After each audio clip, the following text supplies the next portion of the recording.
Майнерлерге салынатын салық көлемі ұлғаяды. Себебі қазір 1 киловатт энергия үшін олар небәрі 1 теңге ғана төлейді.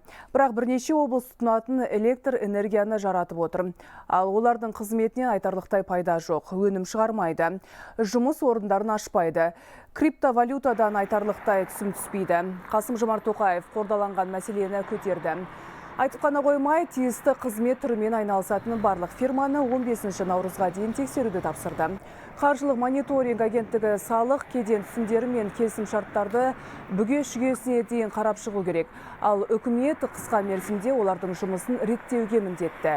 Бұл шаралардың нәтижесі 1 сәуірде белгілі болады.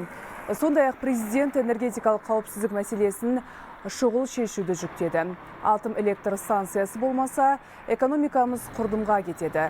Бірақ жауапты адамдар бұл мәселеден басын алып қашады. Бізге таза атом энергиясы қажет деп кесіп айтты.